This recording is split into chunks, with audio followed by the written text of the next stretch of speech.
by FrankBaum. Chapter 8. The Musicker. About the middle of the forenoon they began to go up a long hill. By and by this hill suddenly dropped down into a pretty valley, where the travelers saw to their surprise a small house standing by the roadside. It was the first house they had seen, and they hastened into the valley to discover who lived there. No one was in sight as they approached, but when they began to get nearer the house they heard queer sounds coming from it. They could not make these out at first, but as they became louder our friends thought they heard a sort of music like that made by a wheezy hand organ. The music fell upon their ears in this way: tiddle widdle iddle pom pom pom pom pom tiddle diddle diddle pom pom pa. "What is it, a band or a mouth organ?" asked Dorothy. "Don't know," said Button-Bright. "Sounds to me like a played-out phonograph," said the Shaggy Man, lifting his enormous ears to listen. "Oh, there just couldn't be a funnygraph in Fairyland!" cried Dorothy. "It's rather pretty, isn't it?" asked Polychrome, trying to dance to the strains.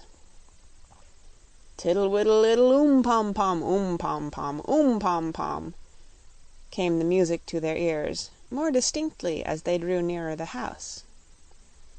Presently they saw a little fat man sitting on a bench before the door. He wore a red braided jacket that reached to his waist, a blue waistcoat, and white trousers with gold stripes down the sides. On his bald head was perched a little round red cap, held in place by a rubber elastic underneath his chin. His face was round, his eyes a faded blue, and he wore white cotton gloves. The man leaned on a stout, gold-headed cane, bending forward on his seat to watch his visitors approach. Singularly enough, the musical sounds they had heard seemed to come from the inside of the fat man himself, for he was playing no instrument, nor was any to be seen near him. They came up and stood in a row, staring at him, and he stared back while the queer sounds came from him as before. Tiddle iddle diddle pom pom pom pom tiddle widdle iddle pom pom pa. "Why, he's a regular musicker," said Button-Bright. "What's a musicker?" asked Dorothy. "Him," said the boy. Hearing this, the fat man sat up a little stiffer than before, as if he had received a compliment, and still came the sounds: tiddle widdle iddle pom pom. "Stop it!" cried the Shaggy Man earnestly. "Stop that dreadful noise!" The fat man looked at him sadly and began his reply. When he spoke the music changed, and the words seemed to accompany the notes. He said, or rather sang: "It isn't a noise that you hear, but music harmonic and clear. My breath makes me play like an organ all day. That bass note is in my left ear." "How funny!" exclaimed Dorothy. "He says his breath makes the music." "That's all nonsense," declared the Shaggy Man; but now the music began again, and they all listened carefully. "My lungs are full of reeds like those in organs, therefore I suppose if I breathe in or out my nose, the reeds are bound to play. So as I breathe to live, you know, I squeeze out music as I go. I'm very sorry this is so. Forgive my piping, pray." "Poor man," said Polychrome. "He can't help it. What a great misfortune it is." "Yes," replied the Shaggy Man. "We are only obliged to hear this music a short time, until we leave him and go away, but the poor fellow must listen to himself as long as he lives, and that is enough to drive him crazy. Don't you think so?" "Don't know," said Button-Bright. Toto said "Bow wow!" and the others laughed. "Perhaps that's why he lives all alone," suggested Dorothy. "Yes, if he had neighbors they might do him an injury," responded the Shaggy Man. All this while the little fat musicker was breathing the notes, "Tiddle tiddle iddle pom pom," and they had to speak loud in order to hear themselves. The Shaggy Man said, "Who are you, sir?" The reply came in the shape of this sing-song: "I'm Allegro da Capo, a very famous man. Just find another, high or low, to match me if you can. Some people try, but can't, to play, and have to practice every day. But I've been musical alway, since first my life began." "Why, I believe he's proud of it!" exclaimed Dorothy. "And seems to me I've heard worse music than he makes." "Where?" asked Button-Bright. "I've forgotten just now, but Mr. Da Capo is certainly a strange person, isn't he?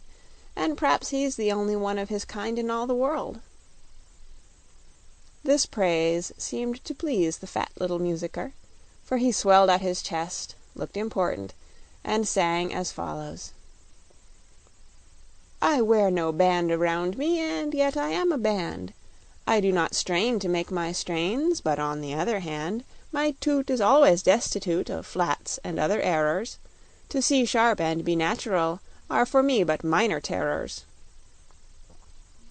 "I don't quite understand that," said Polychrome, with a puzzled look; "but perhaps it's because I'm accustomed only to the music of the spheres."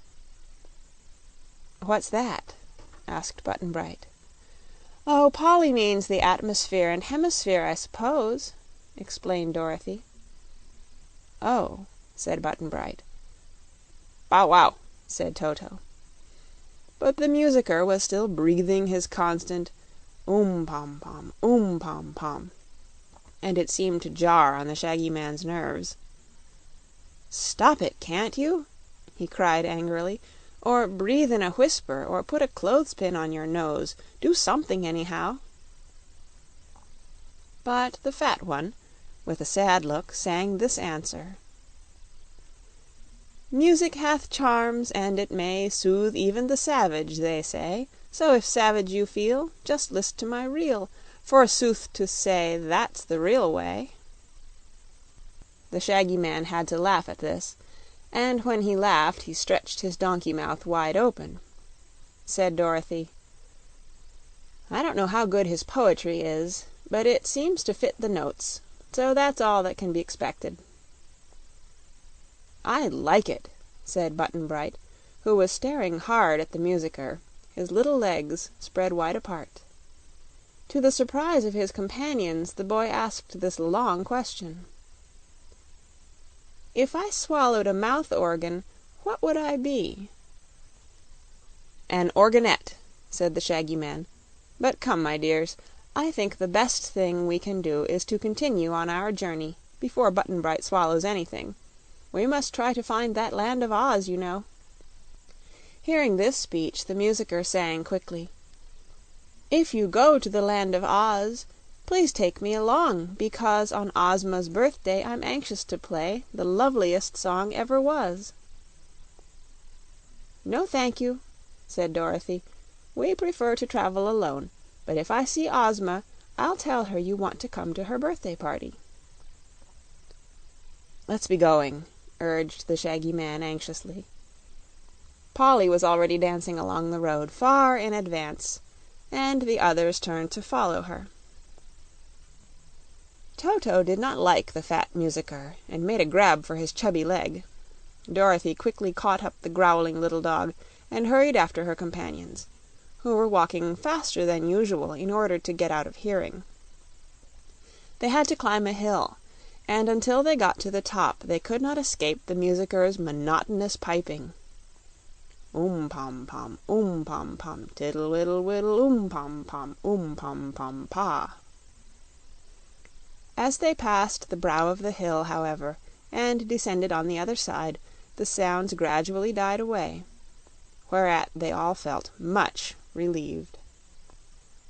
"I'm glad I don't have to live with the organ man, aren't you, Polly?" said Dorothy. "Yes, indeed," answered the Rainbow's Daughter. "He's nice," declared Button-Bright soberly.